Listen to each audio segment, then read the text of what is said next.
کہ اس کے بغیر محدثین کا کسی حدیث کو بیان کرنا صحیح نہیں ہے۔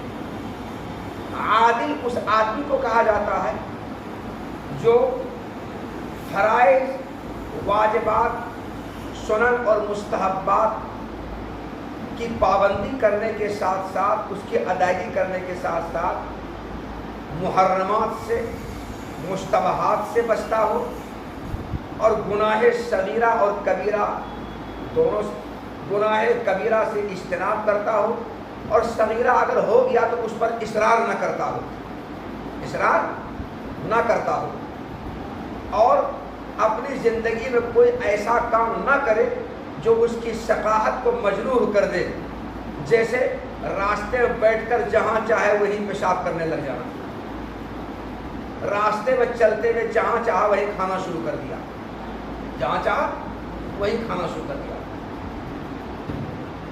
تو اس سے آدمی کی ثقافت مجروح ہو جاتی ہے، ثقافت ختم ہو جاتی ہے۔ راستے میں جہاں چاہا وہیں پیشاب کرنے بیٹھ گئے، جیسے ہندوؤں کو دیکھتے ہو یا چرواہا کو دیکھتے ہو، یا جہاں چاہا وہیں پر راستے میں چلتے پھرتے کھا رہے ہیں۔ یہ جو پلیا ہے خانقاہ گیٹ کے پاس، کبھی اس پلیا پر ہم کو بیٹھتے دیکھا آج تک؟ اس کے اظہر صاحب کو دیکھا ہے کبھی؟ وہاں کبیر صاحب کو دیکھا ہے یا کسی استاد کو؟ پلیا پر بیٹھتے تھے۔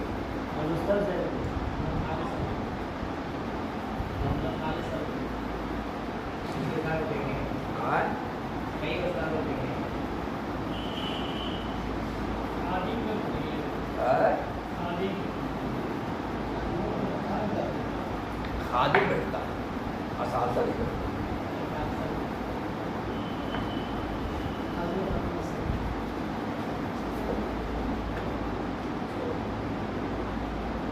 ہاں، تو عادل اس آدمی کہا جاتا ہے جو فرائض، واجبات، سنن و مستحبات کی پابندی کرنے کے ساتھ ساتھ گناہ کبیرہ سے بچتا ہو، اور صغیرہ پر اصرار نہ کرتا ہو۔ گناہ صغیرہ تو ہوتے رہتا ہے، بولے بیٹھے اصرار نہ کرتا ہو، اور کوئی ایسا کام نہ کرے جو اس کی ثقافت کو مجروح کر دے، جیسے جہیں تہیں بیٹھ کر پیشاب کرنے لگنا، راستہ میں چلتے ہوئے کھانا۔ میں نے ایک دن استاد کو دیکھا، جو اچھے استاد ہیں، وہ چنے کی چمڑی لے لیا ہے، بکتے رہتا ہے بیٹھ اور لے کر کے پکتے جا رہے، کھاتے جا رہے، ادھر آگے بڑھتے جا رہے ہیں۔ یہ ہے ثقافت کے خلاف۔ تو جس آدمی کے اندر یہ صفت ہے اس کو عادل کہا جاتا ہے، اور ان تمام صفات کے مجموعے کو عدل کہا جاتا ہے۔ سمجھا؟ عدل، عدل انصاف نہیں ہے، معنی انصاف کے، مگر یہاں پر وہ معنی نہیں ہے۔ ان تمام اوصاف کو جامع جو صفت ہے اس کو عدل کہا جاتا ہے۔ ان تمام اوصاف کو جامع جو صفت اس کو عدل کہا جاتا ہے۔ عدل ایک صفت ہے۔ تو ایک عادل آدمی کی خبر واحد سنت خبر تک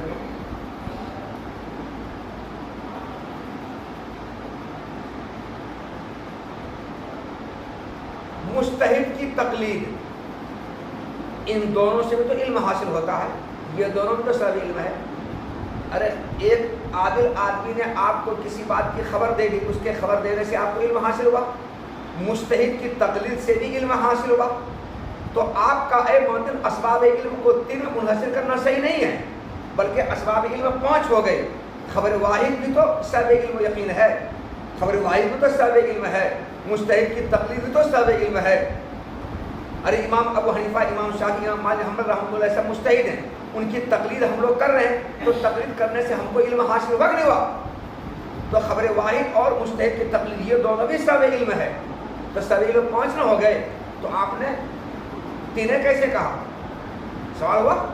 اس کا جواب یہ ہے کہ ہم نے جو سب علم 3 قرار دیا ہے، اسباب العلم ثلاثۃ میں علم سے مراد وہ علم ہے جو تصدیق یقینی ہو، تو علم سے مراد تصدیق یقینی ہے، یعنی تصدیق یقینی کے اسباب 3 ہیں، تو علم سے مراد علم یقینی، تصدیق یقینی ہے۔ ایسا علم جو یقین کے درجے میں ہو، اس کے اسباب 3 ہیں، حواس سلیمہ، خبر صادق اور عقل۔ رہا خبر واحد، بے شک اس سے علم حاصل ہوتا ہے، مگر وہ علم تصدیق یقینی کے درجے میں نہیں ہوتا بلکہ ظن ہوتا ہے۔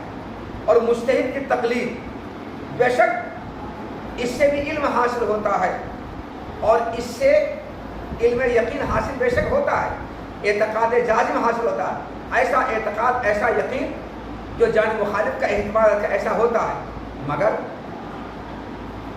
تشکیک مشکک سے مجتہد کی تقلید سے جو علم حاصل ہوا ہے وہ زائل ہو جاتا ہے.